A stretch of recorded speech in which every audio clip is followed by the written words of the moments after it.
Hello everyone, this is Vinod Ankad and again welcome to my YouTube channel #CommerceVibes। Class 12th accountancy chapter 4 हम complete कर चुके हैं बेटा। Second, third, fourth अलग से playlist बना के मैंने अपने चैप्टर की और अपने YouTube चैनल पर डाल रखी है। किसी बच्चे का कोई डाउट रहता है तो वहाँ प्लेलिस्ट में जाके बिल्कुल सीक्वेंस से क्वेश्चन डाल रखे हैं, वहाँ से आप कवर कर सकते हो। आज हम स्टार्ट करेंगे अपना चैप्टर नंबर 5। चैप्टर नंबर 5 हमें क्या करना है, इसमें हम ये चैप्टर का नाम है हमारा रिटायरमेंट और डेथ ऑफ ए पार्टनर। अगर किसी पार्टनर की डेथ हो जाती है या फिर वो रिटायरमेंट पे जाता है, मतलब अब पार्टनरशिप को छोड़ रहा है, किसी भी रीज़न से हो सकता है, वो एज उसकी ज़्यादा हो गई है या पहले से डिसाइड किया था उसने कि मैं इतने टाइम के बाद भाई रिटायर करूँगा अपने आप को, ठीक है, तो वो कोई भी रीज़न हो सकता है। अब ऐसी सिचुएशन पर हमें क्या करना है, क्या क्या है, रिटायरमेंट है और डेथ है। बेटा अगर आप मेरे चैनल पे नए हैं तो रिक्वेस्ट है पहले मेरे चैनल को सब्सक्राइब कीजिए। तो अब देखते हैं रिटायरमेंट जब रिटायरमेंट होती है पार्टनर की, retirement of A partner, retirement होती है पार्टनर की तो सबसे पहली चीज़ तो देखो वो मर्जी से जा रहा है। देखो मर्जी से जा सकता है, हो सकता है पहले ही उन्होंने जो डीड बनाई थी ना, पार्टनरशिप डीड, उन्होंने तभी कह दिया था कि भाई 10 साल के बाद मैं चला जाऊंगा, आप कंटिन्यू कर लेना, या फिर 12 साल के बाद चला जाऊंगा, या फिर अब उसका एकदम से मूड बन गया तो वो एक नोटिस दे सकता है एडवांस में। क्या दे सकता है? एक नोटिस दे सकता है, नोटिस इन एडवांस, और वो किसी भी टाइम रिटायरमेंट ले सकता है। अगर एडवांस में कोई भी पार्टनर नोटिस दे रहा है उसके बाद वो क्या कर सकता है, इजीली रिटायरमेंट ले सकता है। और अब रिटायरमेंट ले रहा है पार्टनर तो अब देखो खाली हाथ तो उसको भेजेंगे नहीं, क्योंकि अब तक पार्टनरशिप में उसने अपने कंप्लीट एफर्ट दिए हैं। पार्टनरशिप में जितना भी प्रॉफिट अब तक हुआ था सब में उसकी हिस्सेदारी थी। जो हमारी फर्म थी उसकी जो रेपुटेशन बनी थी उसमें भी कहीं ना कहीं उसका हिस्सा था। रेपुटेशन मतलब जो गुडविल इंक्रीज़ हुई थी हमारी या गुडविल बनी थी वो भी क्या है, कहीं ना कहीं उसका कंट्रीब्यूशन भी था। और जो हमने एसेट्स उस टाइम, जो एसेट्स की वैल्यू थी जो उसके टाइम पर भी हमने ख़रीदी थी, उसके कैपिटल को यूज़ करके हमने एसेट्स खरीदी थी, मतलब जो हर तरीके का ट्रीटमेंट होना चाहिए वो हम यहाँ पर करेंगे। तो किस तरीके से करेंगे, नंबर 1 पे बात करते हैं। सबसे पहले पार्टनर जा रहा है तो उसको भाई शेयर दो गुडविल में, share in goodwill. Share in goodwill का मतलब जो गुडविल है फर्म की, जो गुड नेम है फर्म का, जो रेपुटेशन है, उसका एक पर्टिकुलर अमाउंट होता है। पर्टिकुलर अमाउंट कैसे निकालते हैं, पिछले चैप्टर में हमने अच्छे से देखा था कि जितनी कैपिटल इन्वेस्टेड है, ठीक है, जितनी कैपिटल इन्वेस्टेड है या फिर फर्म की एवरेज प्रॉफिट के अकॉर्डिंग कितनी कैपिटल होनी चाहिए, उस जो कैपिटल का गैप आ रहा था वही क्या थी, हमारी गुडविल। कि हम कम कैपिटल लगा के भी ज़्यादा प्रॉफिट कमा रहे हैं तो वो एक्स्ट्रा प्रॉफिट किसकी वजह से कमा रहे थे, वो गुडविल की वजह से कमा रहे थे, ठीक है। अब जब गुडविल है फर्म में, अच्छी खासी गुडविल है, रेपुटेशन है, तो रिटायरमेंट के टाइम पार्टनर के कैपिटल अकाउंट में क्या कर देंगे, हम इसको क्रेडिट कर देंगे, ठीक है, क्रेडिट कर देंगे पार्टनर के कैपिटल अकाउंट में, ठीक है। गुडविल का अमाउंट दे देंगे क्योंकि गुडविल में कहीं ना कहीं हिस्सेदारी उसकी भी तो थी, ठीक है। सेकंड चीज़ क्या करेंगे, शेयर्स ऑफ रिजर्व। क्या करेंगे, शेयर इन रिजर्व।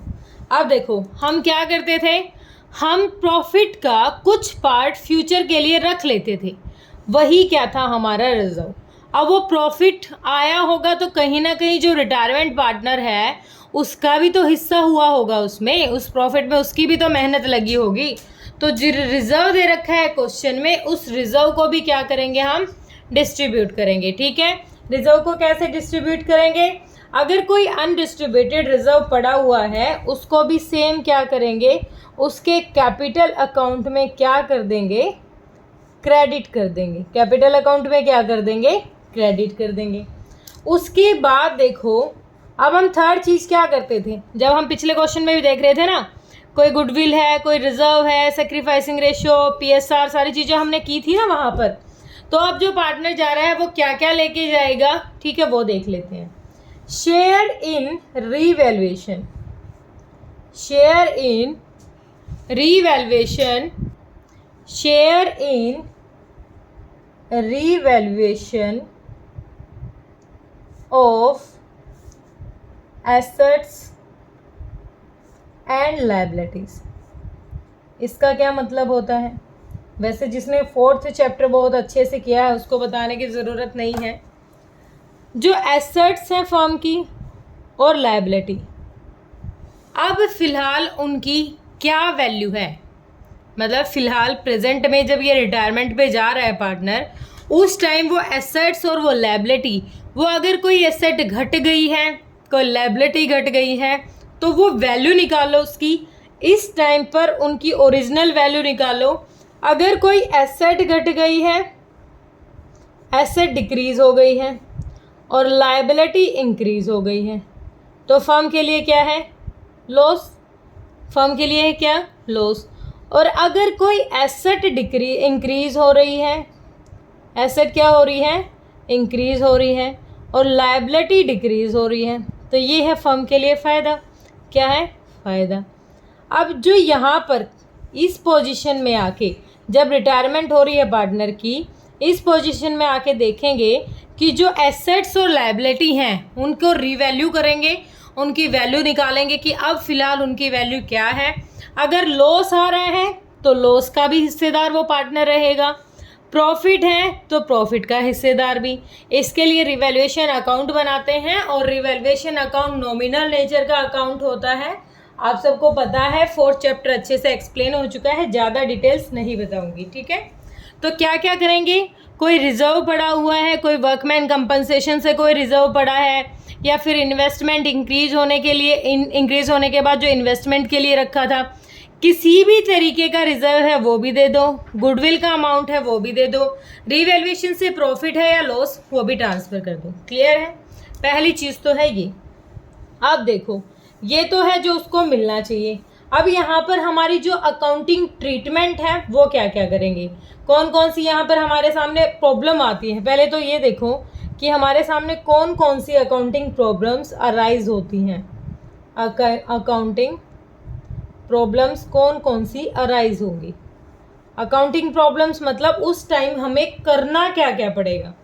सबसे पहली चीज़ तो जो अब तक हम कर ही रहे थे, जो कैलकुलेशन थी न्यू प्रॉफिट शेयरिंग रेशियो की, calculation of new profit sharing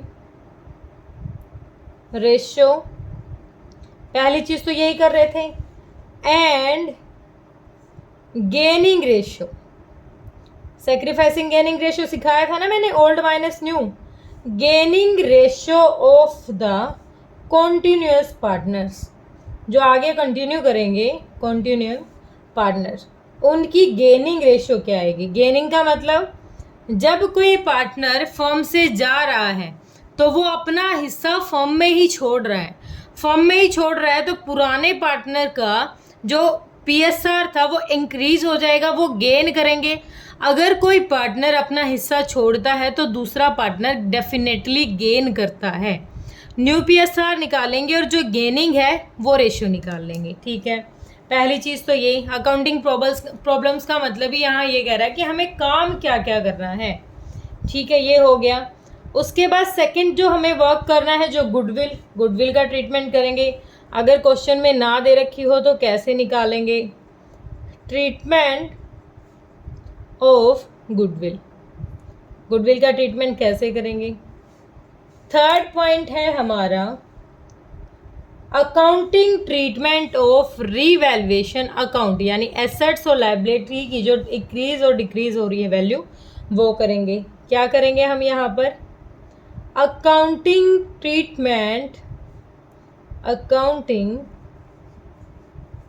treatment for revaluation of assets and liabilities, assets and liabilities. मतलब इस टाइम पर जो एसेट्स और लायबिलिटी की नई वैल्यू आई है उसके लिए अलग से अकाउंट बनाएंगे। वहाँ अगर प्रॉफिट हो रहा है तो उसको प्रॉफिट का हिस्सा दे देंगे, लॉस होगा तो लॉस का हिस्सा दे देंगे। ठीक है, क्लियर है। इसके बाद कोई भी रिजर्व जो ये ऊपर बताए थे ना, जो जो वो मिलेगा उसको ले जाना है, क्या करेंगे, अकाउंटिंग ट्रीटमेंट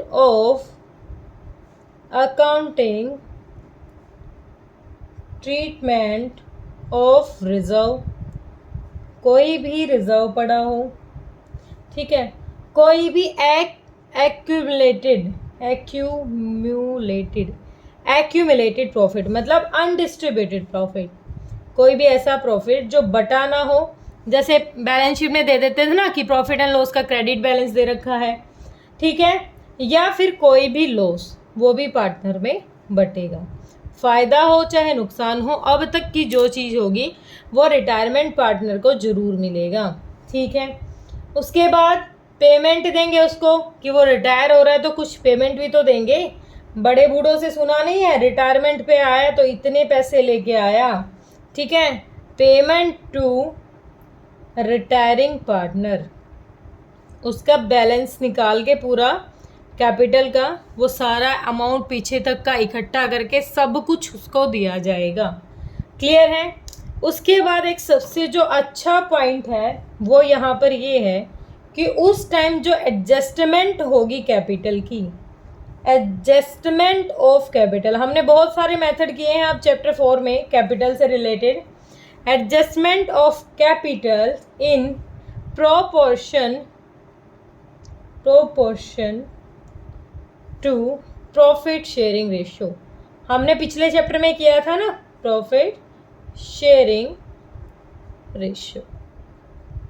हमने क्या किया था पिछले चैप्टर में कि उनकी पीएसआर, अब चाहे कितनी भी कैपिटल आई हो पार्टनर की, लेकिन हमें उसको कैसे ट्रीट करना है, जो नई पीएसआर आएगी उस नई पीएसआर के अकॉर्डिंग बताना है कि फ्यूचर में ये किस तरीके से कैपिटल का डिस्ट्रीब्यूशन रखेंगे, किस तरीके से अपनी कैपिटल रखेंगे। वो एडजस्टमेंट देखेंगे कि जो चेंज हुआ है पीएसआर में उसके तरीके से उनको कितनी कैपिटल आगे इन्वेस्ट करनी है या नहीं करनी।